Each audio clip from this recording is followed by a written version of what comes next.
On the last video, tinuruan ko kayo kung paano mag-harvest ng baby brine shrimp eggs. So today, tingnan natin kung paano siya ginagawa. On this video, tuturuan ko naman kayo kung paano titimplahin yung mga brine shrimp eggs gamit itong ating soda dispenser hatchery. So yung mga kailangan lang natin is, of course, itong ating BBS hatchery. Itong soda dispenser, nabili ko lang to sa 78 pesos lang. Search nyo lang soda dispenser. Ito, bote lang to ng 1.5. If you guys want a full tutorial ng DIY hatchery kung paano gawin, you can check it out on YouTube. I-search nyo lang Drip by Vinci BBS Hatchery. Of course, kailangan din natin ng rock salt. Ito yung salt na galing sa dagat. Hindi po pwedeng iodized salt. Kailangan din natin ng baking soda. And kailangan din natin ng baby brine shrimp eggs. So, yung ginagamit ko po is yung Drip by Vinci Premium Grade Brine Shrimp Eggs. Another thing na kailangan din natin ay ang aerator or also known as air pump. You guys have to make sure na yung air pump nyo is mas mataas yung level compared to your BBS hatchery. Dahil in the unlikely event na mag-brown out at kapag namatay yung aerator is magba-backflow yung tubig from the hatchery. Kapag yan umabot sa air pump, masisira yung motor ng air pump sa sabog at posibleng masunog yung bahay nyo. Pinakauna natin gagawin is lalagay natin ng tubig itong ating BBS hatchery.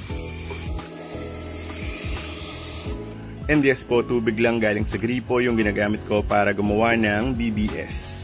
Yung next natin gagawin is kukunin natin itong hose na nakakonect dun sa ating air pump and isasaksak natin siya dito sa ating BBS hatchery control valve. Tapos bubuksan lang natin to para pumasok yung hangin sa loob.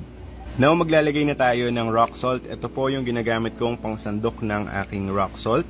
Ito pang timpla lang ng kape and ito yung size ng regular na kutsara. So kapag ito ay pupunuin natin, lagyan natin siya. 3. Ganito kadaming rock salt yung ilalagay natin sa ating BBS hatchery. Kaya tayo naglalagay ng rock salt dahil ang ating baby brine shrimp eggs ay nahahatch lamang sa salt water. Ngayon, yung solution ng ating tubig gripo plus the rock salt makes the water a bit more acidic.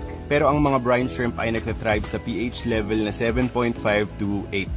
Which is a bit more on the alkaline side.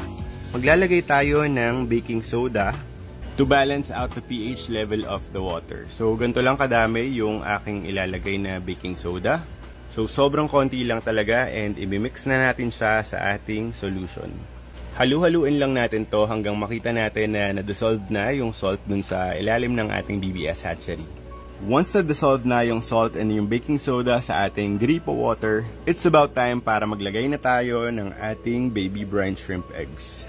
So dahil nga medyo marami-rami yung aking mga fishes, gagamit ako ng 2 teaspoon ng baby brine shrimp eggs. So kukuha lang tayo dyan. Ilalagay natin dito, 1. Tapos kuha pa tayo ng isa. Lagay ulit natin dito, 2. Hahaluin lang natin to ng konti para ma-make sure natin na mababasa lahat ng ating mga baby brine shrimp eggs and sasama sila dun sa vigorous na circulation ng tubig sa ating BBS hatchery. Piece of advice lang sa mga mag-hatch ng BBS, for the style na ginagawa ko, kailangan hanggang dito yung water level niya para pag nag-hatch yung mga baby brine shrimp eggs is hindi agad mako-contaminate or mapopollute yung water kung konti yung tubig mo.